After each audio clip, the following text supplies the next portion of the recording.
Hello प्यारे बच्चों, आप लोग कैसे हैं?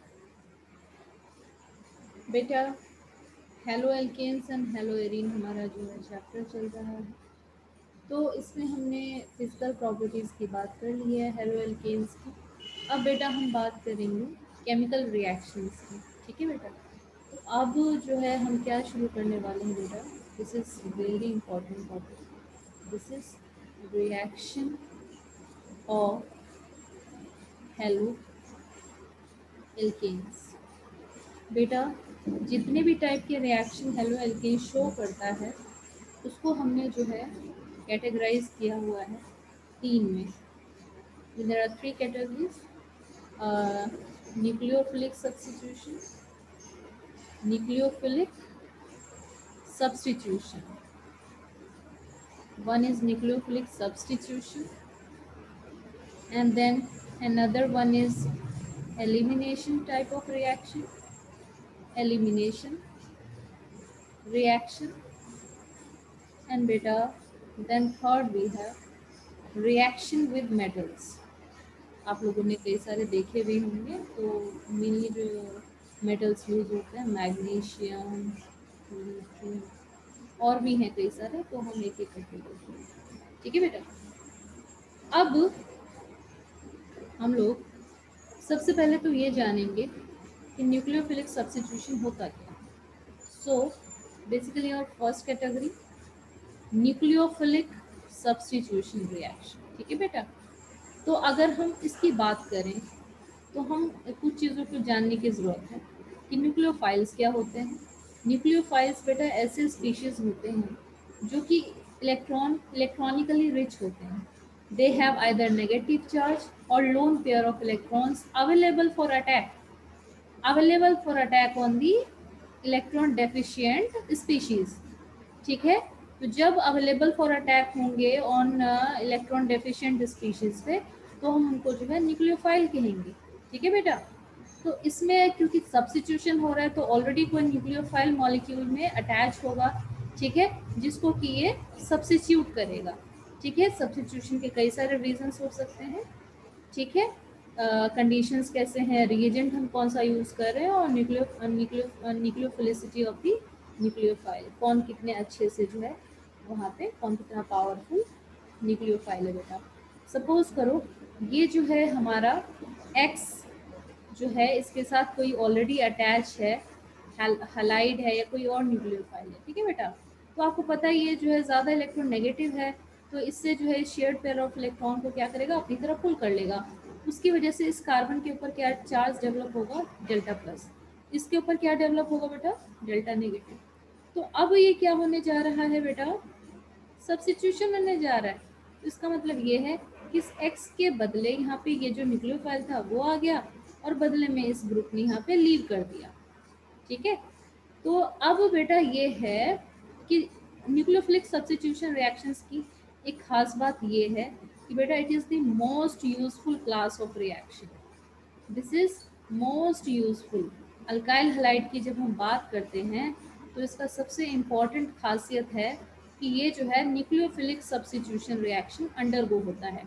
ठीक है बेटा।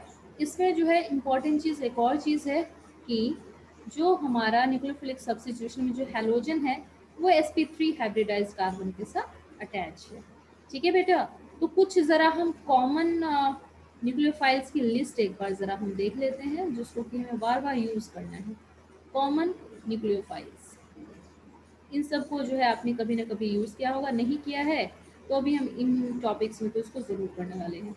सबसे फेमस और कई जगह देखा जाने वाला hydroxide, water, alkoxy, iodide, ammonia, and the list is long. And for this you can refer to NCERT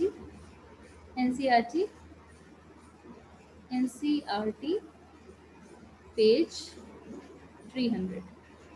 There in this table a list of nucleophiles are given and you can always refer to them. Okay बेटा। अब हम आते हैं nucleophiles. तो देखिए आपने कि भाई इसके पास इसमें ना एक न्यूक्लियोफाइल की ही कैटेगरी है एम्बीडेंट न्यूक्लियोफाइल, जैसे कि हमारे SCN, जैसे कि हमारे CN एंड जैसे कि हमारे NO2। ठीक है बेटा, ये सारे हमारे क्या कहलाते हैं? MB, ambident nucleophiles. अब बेटा ये एम्बीडेंट न्यूक्लियोफाइल्स क्यों होते हैं? इनके पास ना दो अटैकिंग सेंटर्स हैं। अगर कोई एक सेंटर अवेलेबल नहीं है तो दूसरे तरफ से भी अटैक कर सकते हैं। जैसे सल्फर है, नाइट्रोजन है, कार्बन है, नाइट्रोजन है, नाइट्रोजन है, ऑक्सीजन है। तो जिसमें भी जो है दो दो ऐसे एटम्स होंगे जो कि अपने लोन पेयर ऑफ इलेक्ट्रॉन को डोनेट कर सकते हैं किसी इलेक्ट्रॉन डेफिशिएंट स्पीशीज को, ऐसे न्यूक्लियोफाइल को हम क्या बोलते हैं बेटा? एम्बीडेंट न्यूक्लियोफाइल। बेटा अब हम जो है, लेकिन उनके नेम्स अलग हो जाते हैं। अगर फॉर एग्जांपल N की तरफ से है तो नाइट्रो हो जाएगा, O की तरफ से है तो नाइट्राइट हो जाएगा, C की तरफ से है तो सियानो होगा, N की तरफ से है तो आइसोसियानो हो जाएगा, S की तरफ से है तो थायो हो जाएगा, और इस तरीके से थायोसैनेट। ठीक है, S थायोसैनेट, N थायोसैनेट, इस तरीके से हम करते हैं। बेटा अब जो हमारा मेन टॉपिक क्या था, याद करो, हम किस पे फोकस कर रहे हैं बेटा? Nucleophilic substitution. ठीक है बेटा, न्यूक्लियोफिलिक सब्स्टिट्यूशन। अब न्यूक्लियोफिलिक सब्स्टिट्यूशन रिएक्शन है, ठीक है, और ये हमारा शो कौन कर रहा है? हम किसके केस में देख रहे हैं nucleophilic substitution reaction? Among alkyl halide. Alkyl halide के केस में हम ये रिएक्शंस जो है देखने जा रहे हैं। तो बेटा सबसे पहले एक चीज नोट कर लो, ये ना दो टाइप के होते हैं न्यूक्लियोफिलिक सब्स्टिट्यूशन रिएक्शन। बेटा ये ना दो टाइप के होते हैं। दो टाइप के कैसे होते हैं भाई? एक होता है अपना SN1, और एक क्या होता है बेटा अपना SN2। अब बेटा SN1 का मतलब क्या है कि ये यूनिमॉलिक्यूलर है। यूनिमॉलिक्यूलर का क्या मतलब होता है बेटा? कि rate of reaction, rate of reaction, rate of reaction depends only on the concentration of alkyl halide। जबकि ये क्या है बेटा? This is nucleophilic substitution reaction which is bimolecular. अब अगर ये बाइमॉलिक्यूलर है तो बेटा इसका क्या मतलब है कि rate of reaction depends on concentration of two species. तो टू स्पीशीज क्या क्या है बेटा? ऑन, एक तो अपना अल्काइल हैलाइड है ही, एंड दूसरा क्या है? न्यूक्लियोफाइल। न्यूक्लियोफाइल कितना सिस्टम में है उसके कंसंट्रेशन पर भी अपना जो है SN2 रिएक्शन डिपेंड करता है बेटा। ठीक है बेटा, और इसके जो है और भी कई सारे डिफरेंसेस हैं, तो जैसे जैसे टाइम आता जाएगा हम उसको डिस्कस करते रहेंगे। ठीक है ना। अभी बेटा मैं स्टार्ट कर रही हूँ, अभी हम स्टार्ट कर रहे हैं SN2। तो हम इसको जो है यहाँ पे ब्रैकेट में क्या लिख दें?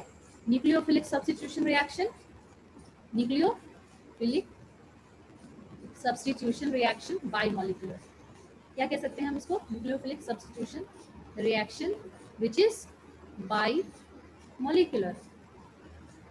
ठीक है बेटा। अब देखो बेटा क्या है इसमें। बेटा मैंने जैसे कि आपको कहा कि ये जो रिएक्शन है इसमें रेट ऑफ रिएक्शन आपके अल्काइल हैलाइड और न्यूक्लियोफाइल दोनों पर ही डिपेंड करता है। ठीक है, तो अब हम जरा एक एग्जांपल लेते हैं। एग्जांपल हम लेंगे, जैसे कि हमारे पास जो है क्लोरोमीथेन है।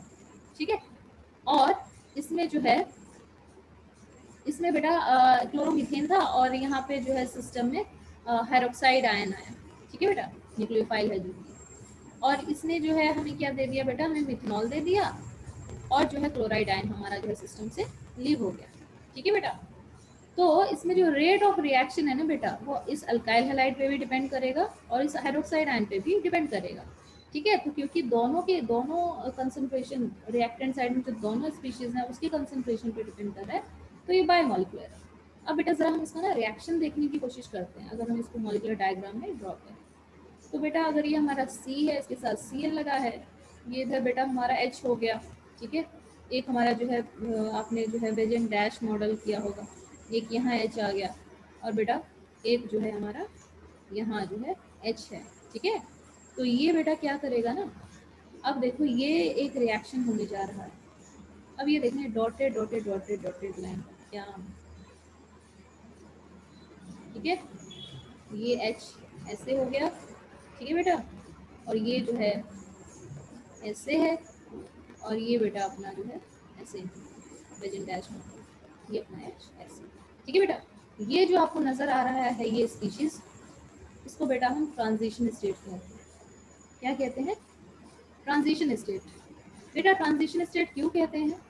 रिएक्टेंट और प्रोडक्ट के बनने के बीच में ये जो है एक स्ट्रक्चर हमारा डेवलप होता है इस पूरे मैकेनिज्म में, जब हम SN2 रिएक्शन की बात करते हैं।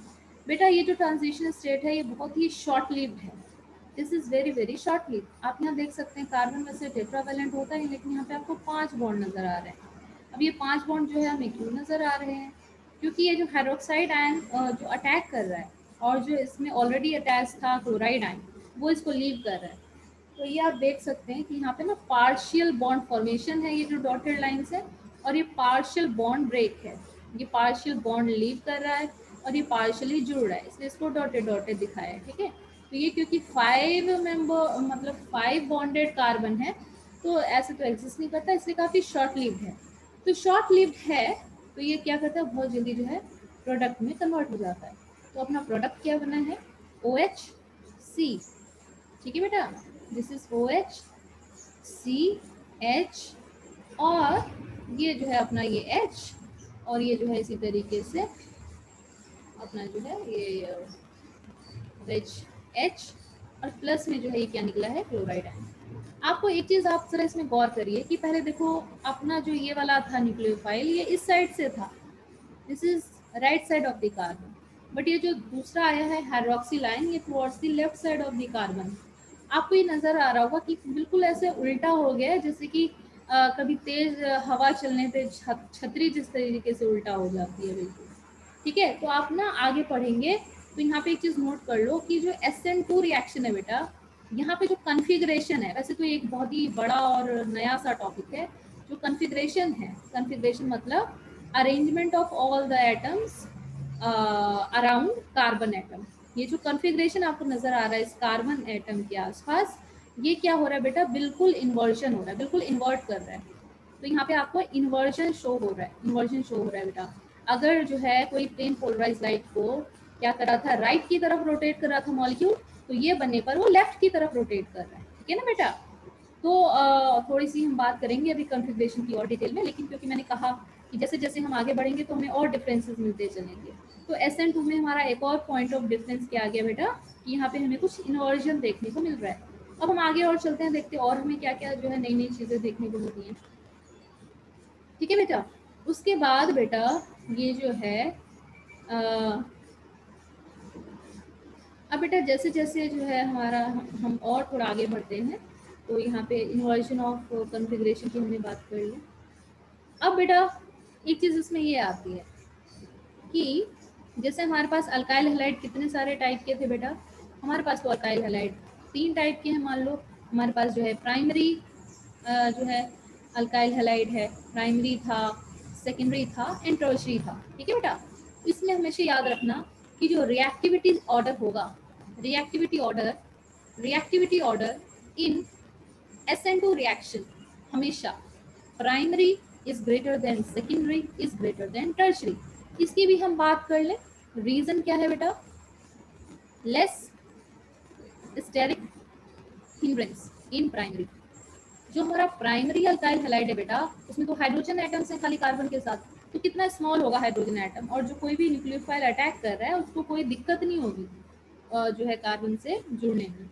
लेकिन जैसे जैसे सेकेंडरी कर लो, टर्शरी कर लो, बड़े बड़े मिथाइल ग्रुप्स आ गए, इथाइल ग्रुप्स आ गए, तो ये क्या कर देते हैं बेटा? बहुत ज़्यादा क्राउडिंग कर देते हैं। अब आप खुद ही देखो 3 सिचुएशन है आपके सामने, ये X है, ठीक है, और ये अपना H है। ये मान लो कि 3 जो है अपने पास ऐसे H है। एक तो आपको पता है अबव द प्लेन है, एक इनटू द प्लेन है, और एक ऑन द प्लेन है, ठीक है। अब मान लो कोई न्यूक्लियोफाइल आ रहा है, ठीक है ना। तो अब एक बात बताओ, इसको जो है इसमें जुड़ने में, ये हमारा फर्स्ट कंडीशन है, ठीक है, फर्स्ट सिचुएशन है। दूसरे में सपोज हम कर लें कि एक CH3 लगा देते हैं बस, ठीक है, एक C और एक बाकी चीज़ें एज इट इज हैं, ठीक है। अब आप ये चीज़ देखो ना कि यहाँ से न्यूक्लियोफाइल को आने में, और आप इसी तरीके से देखते जाएंगे कि जब हम इस H को भी CH3 से रिप्लेस कर दें और इस H को भी जो है CH3 से रिप्लेस कर दें, तो जो हमारा ऐसा कुछ स्ट्रक्चर बनेगा तो आप खुद ही इमेजिन कर लो, सी है, एच एच एच, मिथाइल लगा लो, सी है, एच एच एच, मतलब कितने ज़्यादा जो है स्टेरिक हिंड्रेंस का सामना करना पड़ेगा, कितना ज़्यादा जो है स्टेरिक हिंड्रेंस का सामना करना पड़ेगा। किसको? जो हमारा इनकमिंग न्यूक्लियोफाइल। तो बेटा ये होता है कि अब जो है टर्शरी केस में न्यूक्लियोफाइल का आना और मुश्किल हो गया है। क्यों? क्योंकि भाई स्टेरिक हिंड्रेंस बढ़ गई है। तो स्टेरिक हिंड्रेंस की वजह से आपको पता होना चाहिए कि जो SN2 रिएक्शन है वो जो है प्राइमरी उसमें जो है सबसे ज़्यादा रिएक्टिविटी शो करेगा। अब बेटा हम आज चलते हैं, हमने पॉइंट ऑफ डिफरेंसेस अभी हम और बात करेंगे, जरा एक बार SN1 की बात करें। बेटा SN1 का मतलब है nucleophilic substitution reaction, substitution reaction, this is unimolecular. बेटा अब देखो,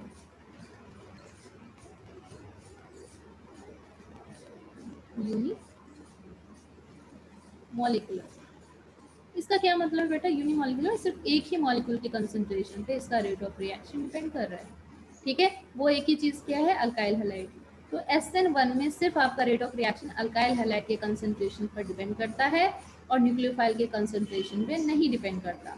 तो बेटा जैसे हम एक एग्जांपल ले लेंगे, CH3, ठीक है, प्लस OH, इसने बेटा हमें क्या दे दिया? CH3 COH प्लस में दे दिया बेटा इसने ब्रोमाइड, ये दे दिया। अब बेटा इसमें देखो ध्यान देने वाली क्या बात है, इसमें ध्यान देने वाली बात ये है बेटा कि ये रिएक्शन SN1 रिएक्शन जो है इट इन्वॉल्व्स 2 स्टेप्स।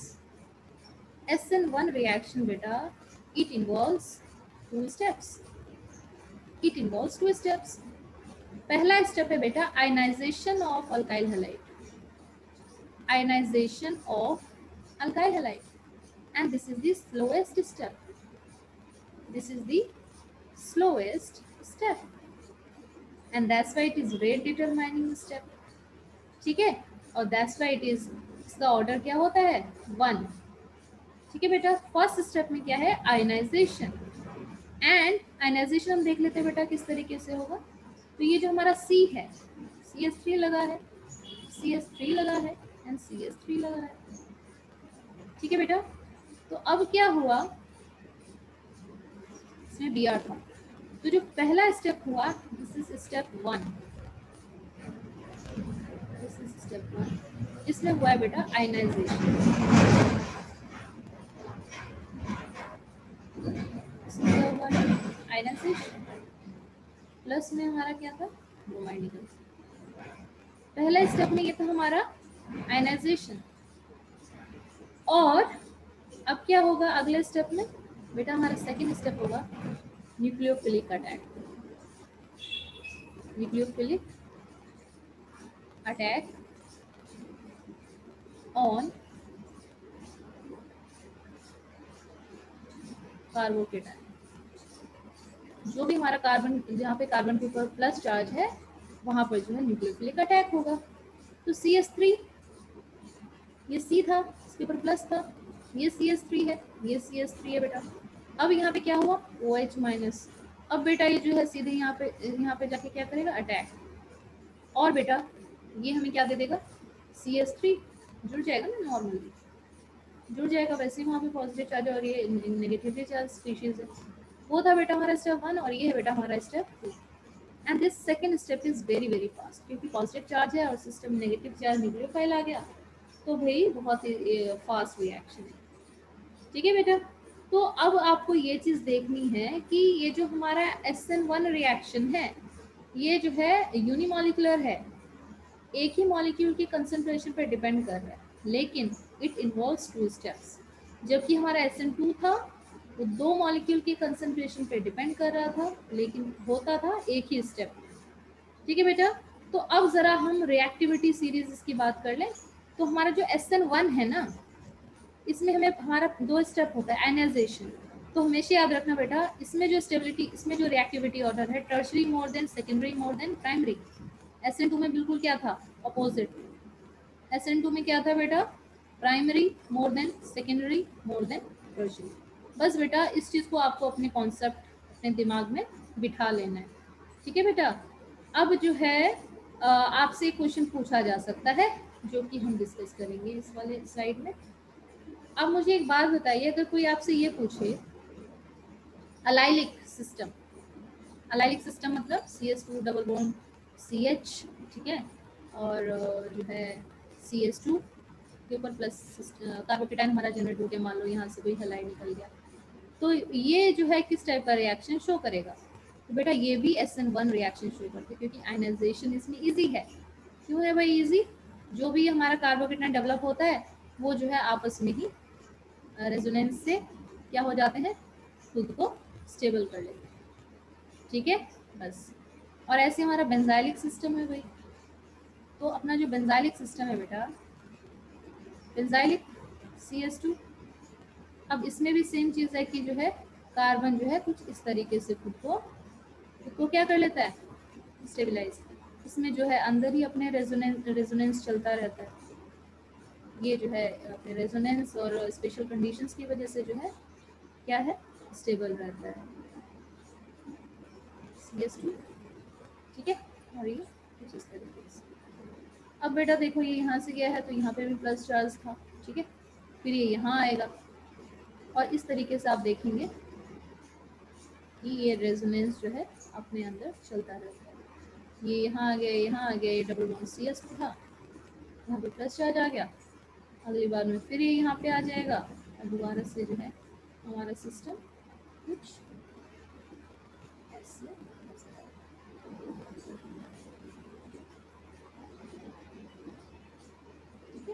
तो ये जो रेजोनेंस की वजह से जो है इनको एक्स्ट्रा स्टेबिलिटी मिल जाती है। हाँ बेटा कुछ चीज़ें ये हैं इसमें, बेटा कुछ क्वेश्चंस हैं जो कि आपको आना चाहिए। अगर आपको ये पूछा जाए कि इनमें से कौन सा जो है, आप लोग इस वाले क्वेश्चन को ट्राई कीजिए ज़रूर। इसमें से बस ये बताना है आपको कौन सा SN1 जाएगा और कौन सा जो है, कौन सा SN1 जाएगा एंड कौन सा SN2 रेडी। इसमें से कौन सा जाएगा भाई SN1 एंड कौन सा जाएगा? This is very simple question directly based on the concept. Please apply the concept and solve. And दूसरा बेटा आपको इसमें से आइडेंटिफाई करना है, एक ये है और एक ये, इन दोनों में से कौन सा SN1 जाएगा एंड SN2, ठीक है। अब बेटा हम बात करते हैं स्टीरियोकेमिकल एस्पेक्ट्स। ये तो बेटा बहुत ही नया टॉपिक है, कुछ चीज़ें आपके नाम सुनी होंगी बट ये चीज़ बिल्कुल नई है। सी दिस इज बेटा स्टीरियोकेमिकल एस्पेक्ट्स। इसको बेटा हम बिल्कुल सिंपल करके आपको समझाऊंगा। ऑफ न्यूक्लियोफिलिक सब्स्टिट्यूशन रिएक्शन, ठीक है, शॉर्ट में हम ऐसा लिख रहे हैं न्यूक्लियोफिलिक सब्स्टिट्यूशन। बेटा इसमें कुछ कॉन्सेप्ट हैं जिसकी मैं बात बता दूँ। ऑप्टिकल एक्टिविटी क्या होती है? ऑप्टिकल एक्टिविटी बेटा क्या होता है ना कि जब हम क्या करते हैं, प्लेन पोलराइज्ड लाइट को, ठीक है, निकोल प्रिज्म से रोटेट करते हैं, ठीक है, जब हम किसी प्लेन पोलराइज्ड लाइट को किसी मॉलिक्यूल, किसी कंपाउंड के सॉल्यूशन के थ्रू पास करते हैं, ठीक है, तो वो क्या करता है बेटा, कोई सॉल्यूशन जो है उस प्लेन पोलराइज्ड लाइट को रोटेट करता है टुवर्ड्स राइट और टुवर्ड्स लेफ्ट। और ये जो सारा काम हो रहा होता है वो एक इंस्ट्रूमेंट में होता है जिसको कहते हैं पोलैरीमीटर। तो ऑप्टिकल एक्टिविटी आपको जो है एक इंस्ट्रूमेंट में देखने को मिलती है, पोलैरीमीटर में। इसमें क्या होता है, जब हम किसी कंपाउंड के सॉल्यूशन में से प्लेन पोलराइज्ड लाइट को गुजारते हैं तो वो जो है इस पोलैरीमीटर में रिफ्लेक्शन शो करता है आइदर टुवर्ड्स क्लॉकवाइज और एंटी क्लॉकवाइज, ठीक है ना। तो क्लॉकवाइज शो करता है तो हम प्लस सिंबल से दिखाते हैं और अगर एंटी क्लॉकवाइज शो करता है तो हम नेगेटिव से शो करते हैं, ठीक है बेटा। तो प्लस वाले को हम बोल देते हैं डेक्स्ट्रो रोटेटरी, और नेगेटिव वाले को हम बोल देते हैं बेटा लीवो रोटेटरी। ठीक है। तो ये जो फेनोमेनन है कि लाइट के डायरेक्शन को किस तरफ मूव कर रहा है, इसको हम बोलते हैं ऑप्टिकल एक्टिविटी। और बेटा जो भी हमारे कंपाउंड्स ऑप्टिकल एक्टिविटी शो करते हैं, compounds showing optically activity are called optically active। ठीक है बेटा। अगर मान लो किसी कंपाउंड के सॉल्यूशन से इस प्रिज्म को गुजारने पे पोलैरिमीटर में कोई भी डिफ्लेक्शन नहीं हो, तो वो ऑप्टिकली इनएक्टिव है। ठीक है। सेकंड इसमें कॉन्सेप्ट आता है बेटा असिमेट्री। असिमेट्री क्या होता है, कायरलिटी क्या होती है, बेटा, एंड इनैंशियोमर्स क्या होते हैं। इन सबको बेटा हम एक एक करके समझ लेते हैं। असिमेट्री का क्या मतलब है बेटा, कि जब भी कोई सपोज कार्बन की मैं बात करूँ, ठीक है, तो कार्बन की अगर बेटा मैं बात करूँ, तो जब ये इसके जो है चारों ग्रुप्स टेट्रावेलेंट है ना, तो इसके साथ जो 4 ग्रुप अटैच हैं, अगर वो चारों डिफरेंट है तो असिमेट्रिक कार्बन। ठीक है। अब कायरलिटी क्या होती है, ठीक है, तो एक एक करके जरा हम इन सबको समझ लेते हैं। तो सबसे पहले हम जानेंगे कॉन्फ़िगरेशन क्या होता है। कॉन्फ़िगरेशन क्या होता है बेटा, जैसे एटम्स की 3D अरेंजमेंट होती है, किसी एटम्स की किसी भी मॉलिक्यूल में, कंपाउंड में जो 3D अरेंजमेंट है, कौन कहाँ पे किस एंगल से कितने बॉन्ड लेंथ पे कैसे अरेंज्ड है, उसको हम कॉन्फ़िगरेशन बोलते हैं। ठीक है। तो इसमें जो है क्या होता है, अ, और तो असिमेट्रिक मैंने जैसे आपको बताया, असिमेट्रिक क्या होंगे, ऐसे कार्बन जिसके जिसके साथ कि चारों के चारों डिफरेंट जो है ग्रुप्स लगे हों, और अगर हम उनका मिरर इमेज लें तो वो नॉन सुपर इम्पोज होंगे। ठीक है, नॉन सुपर इम्पोज होंगे, उसको हम असिमेट्रिकल सिस्टम बोलते हैं। ठीक है। और कायरल मॉलिक्यूल्स क्या होते हैं बेटा, कायरल मॉलिक्यूल्स ऐसे मॉलिक्यूल्स हैं which are non superimposable on mirror images. ठीक है। कायरल मॉलिक्यूल्स क्या होते हैं बेटा, अब जरा हम इसको शॉर्ट में बता दें।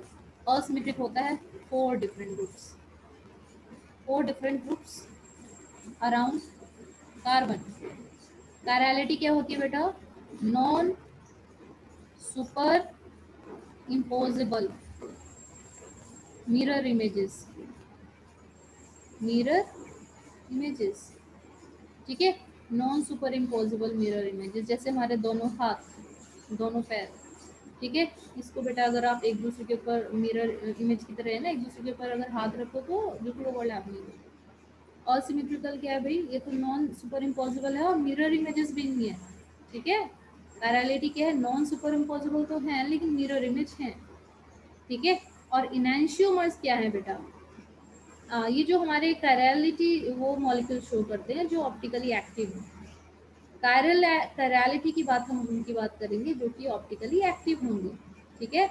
और मान लो कि सुपर इम्पोजिबल मिरर इमेजेस हो गए तो फिर वो अकायरल हो गया।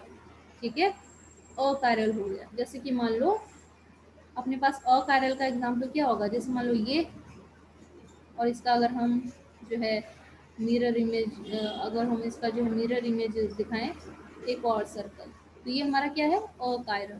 क्या है, अकायरल। कोई भी ऐसी चीज़ जो कि सुपर इम्पोज हो जाए अपने मिरर इमेज पे, वो अकायरल है। लेकिन ऐसी चीज़ जो नॉन सुपर इम्पोजिबल होगा उसको हम क्या बोलते हैं बेटा, कायरल। और जो इम्पोज हो जाए उसको हम बोलते हैं अकायरल। ठीक है। अब आती है एनांशियोमर्स बेटा। तो एनांशियोमर्स क्या होते हैं, एनांशियोमर्स होते हैं, एक एग्जांपल लेके हम समझेंगे इसको बेटा। एनांशियोमर्स ये होते हैं जैसे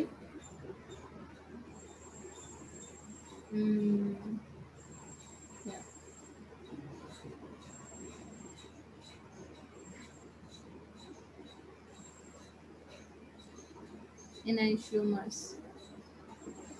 enantiomers are non super impossible mirror images of compounds having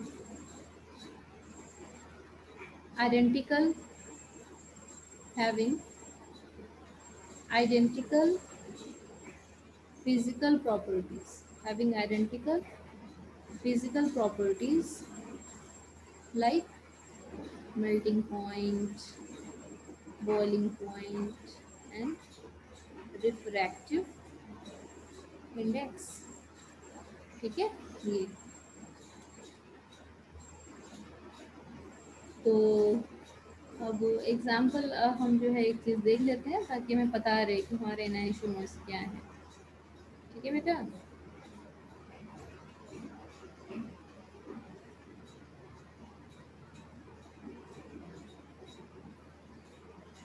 देखो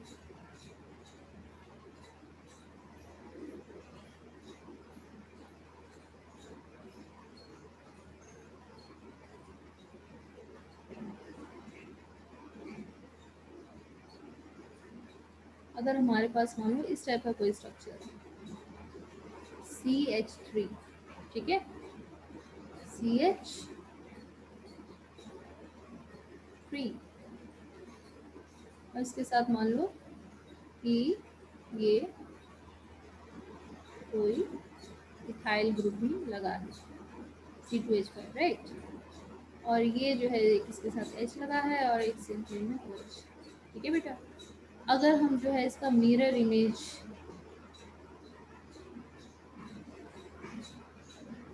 इस तरीके से बिल्कुल हूबहू मिरर, ठीक है,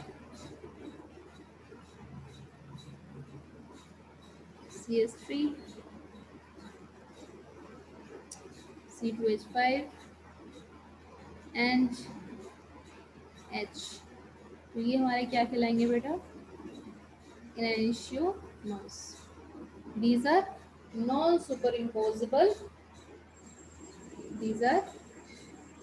non-superimposable mirror images। ठीक है, तो अब इस चीज़ को आप लोग इसको ऐसे समझो कि एनाइसोमर्स होने की खासियत क्या है। सबसे पहले कायरल हो, मॉलिक्यूल क्या हो, कायरल हो, और ठीक है जो भी कार्बन एटम है उसके साथ चारों ग्रुप डिफरेंट हो, चारों डिफरेंट ग्रुप लगे हैं। कोई भी अगर दो ग्रुप सेम हो गया तो फिर वो सुपर इम्पोजिबल हो जाएगा, फिर वो एनाइसोमर नहीं होगा, ऑप्टिकली एक्टिव। ठीक है, ऑप्टिकली एक्टिव। और अगर मान लो कि दो कोई इक्वल प्रोपोर्शन एंड कंसंट्रेशन में हो जाते हैं ना, तो एनाइसोमर्स होते तो हैं लेकिन उनकी ऑप्टिकल एक्टिविटी नील हो जाती है, क्योंकि एक तरफ के रोटेशन का दूसरे तरफ के इक्वल रोटेशन से कैंसिल आउट हो जाता है इफेक्ट। और थर्ड तो पता ही है बेटा आप लोगों को कि नॉन सुपर इम्पोजिबल। ठीक है, तो एनाइसोमर्स होने की ये खासियत है कि नॉन सुपर इम्पोजिबल होने चाहिए, मिरर इमेजेस होने चाहिए नॉन सुपर इम्पोजिबल। बेटा एक चीज़ ये भी होती है कि अगर नॉन सुपर इम्पोजिबल और मिरर इमेजेस भी ना हो तो उसको बेटा हम डायस्टेरियोमर्स कहते हैं। अब बेटा हम ना एक कॉन्सेप्ट पे आ रहे हैं कि व्हाट इज रेसिमिक मिक्सचर, इस पे क्वेश्चन भी आते हैं। What is racemisation, what is racemisation और obtaining racemic mixture, what is it, obtaining racemic mixture। तो बेटा ये क्या होता है, ए मिक्सचर, ये ऐसा मिक्सचर होता है बेटा, a mixture containing two enantiomers in equal proportion, ठीक है, and thus will have zero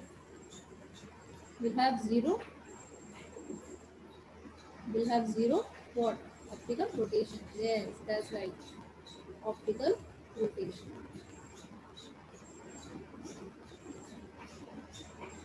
ठीक है, और इसी चीज़ को बोलता है, इन्हीं के मिक्सचर को रेसिमिक मिक्सचर बोल देते हैं और रेसिमिक मॉडिफिकेशन बोलते हैं। और इसको हम रिप्रेजेंट कैसे करते हैं बेटा? फॉर एग्जांपल हम इसको ऐसे रिप्रेजेंट करते हैं, ऐसे हम इसको रिप्रेजेंट करते हैं, plus minus butane two all. ठीक है, तो बेटा ये हमारा क्या है? रेजोनेंस रिएक्शन एग्जांपल हो गया। ठीक है, अब बेटा हमने बात की थी SN1 और SN2 की। जब हम बात कर रहे थे तो हमारे पास कुछ और दिमाग में और भी कुछ आने चाहिए डिफरेंसेस। ठीक है, हमने ये तो देखा था कि SN2 में क्या हो रहा था? इन्वॉल्यूशन।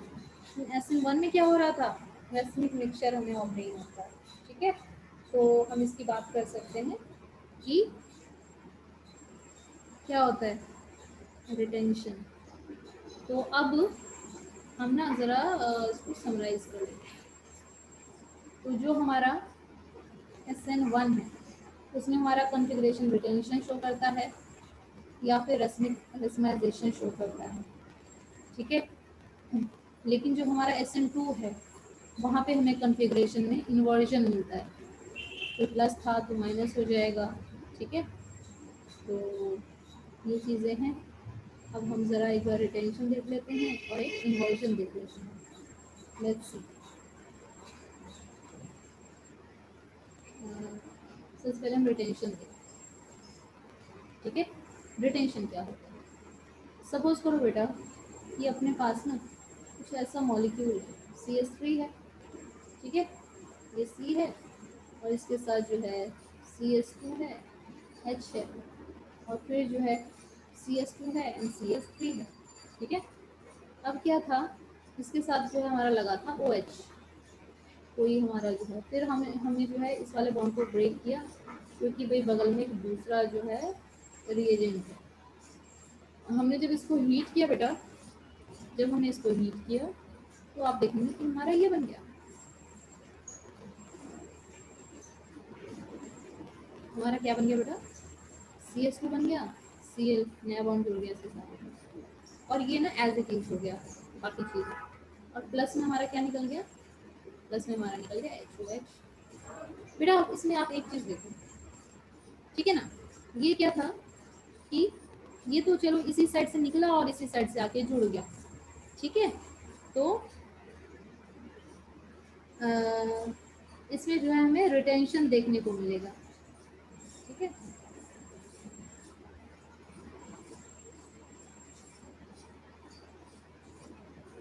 ओके बेटा, इसमें आप ना लेकिन एक चीज़ देखोगे, इसका नाम क्या है बेटा? इसका नेम क्या है? -2 मिथाइल ब्यूटेन 1 ऑल। इसका क्या नाम है? Plus chloro 2 methyl butane.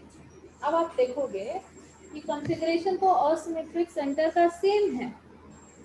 ठीक है, डिफरेंट कंपाउंड्स के सेम कॉन्फ़िगरेशन होने के बावजूद भी इनके ऑप्टिकल रोटेशन डिफरेंट हो सकते हैं। अगला बेटा हम लोग एग्जांपल देखेंगे। यहाँ पे रिटेंशन में मतलब क्या नजर आया कि ये इस साइड से था ना OH, तो इसके इसी साइड में दूसरा न्यूक्लियोफाइल Cl आके जुड़ गया। अब बेटा हम देख लेते हैं इन्वर्जन। इन्वर्जन क्या होता है? ठीक है, इन्वर्जन की बेटा अगर हम बात करें तो ये जो है क्या करता है भाई? इन्वर्जन का मतलब हमने देखा हुआ भी है SN2 रिएक्शन में कि बिल्कुल अपोजिट हो जाता है। ठीक है, बिल्कुल अपोजिट हो जाता है। तो ये हमारा जो है मान लो C2H5 है। ठीक है, और ये हमारा जो है C है, और सपोज करो कि यहाँ पे जो है आ, अपना कोई न्यूक्लियोफाइल है Y, और यहाँ पे जो है कोई H है, और यहाँ पे जो है अपना कोई मिथाइल ग्रुप है। ठीक है, ये मिथाइल। यहाँ पे बेटा अगर हम मान लो कि कोई दूसरा न्यूक्लियोफाइल दे तो क्या होगा बेटा? ये आपका कैसा हो जाएगा? C2H5। ठीक है, C था, बिल्कुल उल्टा हो गया ना। ध्यान से देखो, वो जिस तरफ था वो आपको बिल्कुल इसका मिरर इमेज नजर आ रहा होगा दूसरी साइड, और ये जो वाई जिस तरफ था उधर आके एक छुड़ गया। बेटा ये जो होता है ना, जिसको बैक साइड अटैक कहते हैं, एक होता है रियर अटैक, एक होता है फ्रंट अटैक। रिटेंशन में आपका फ्रंट अटैक होता है, इन्वर्जन में आपका पीछे से रियर अटैक, बैक अटैक होता है। ठीक है, तो ये बेटा इसमें हमें देखने को मिल रहा है इन्वर्जन। ठीक है बेटा, और बस रेसिमाइजेशन क्या है बेटा कि उसमें आपको दोनों ही मिक्सचर 50-50% मिलेंगे। रेसिमाइजेशन में आपको क्या मिलेगा बेटा, तीन चीजें होती हैं, retention, inversion and racemisation. Racemisation में बेटा आपको रिटेंशन वाला प्रोडक्ट भी आपको 50% मिलेगा और इन्वर्टेड प्रोडक्ट भी आपको जो है 50% मिलेगा। और इसका बेटा रीजन क्या होता है कि जब बेटा आयनाइजेशन होता है ना, जब बेटा आयनाइजेशन होता है अल्काइल हैलाइड का, जब अल्काइल हैलाइड का आयनाइजेशन होता है, ठीक है,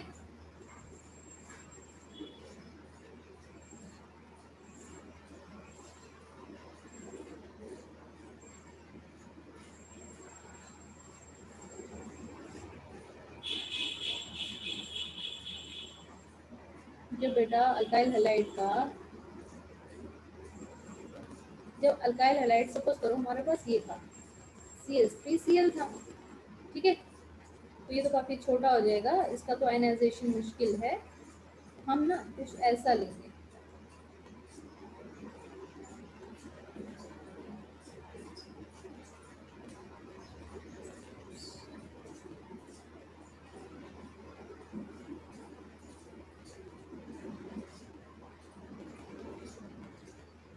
आयनाइजेशन के लिए बेटा हमें क्या चाहिए जी, आयनाइजेशन के लिए हमें क्या चाहिए, टर्शरी अल्काइल हैलाइड।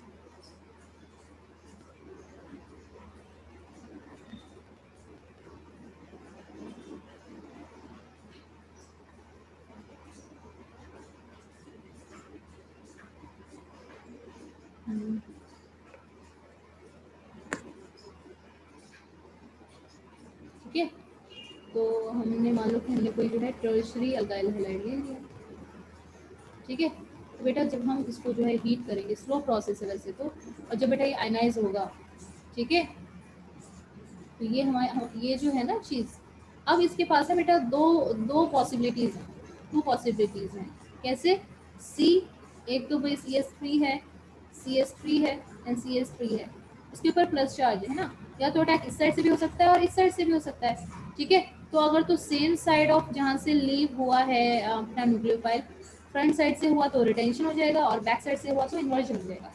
इसलिए बेटा जो SN1 रिएक्शन है ना, वो कभी कभी रेसिमाइज प्रोडक्ट 50 मतलब रेसिमिक मिक्सचर देता है, 50% dextro rotatory and 50% laevo rotatory. जो अपना SN2 रिएक्शन है, लेकिन वो हमेशा हमें क्या देता है, इन्वर्टेड प्रोडक्ट, और रीजन आपको पता है, ठीक है बेटा। तो ये था अपना nucleophilic substitution reaction SN1 SN2, जो कि आज हमने इसको कंप्लीट कर लिया। अब बेटा हम एलिमिनेशन रिएक्शन और रिएक्शन विद मेटल जो है नेक्स्ट क्लास में करेंगे। ओके ओके बच्चों, ठीक है।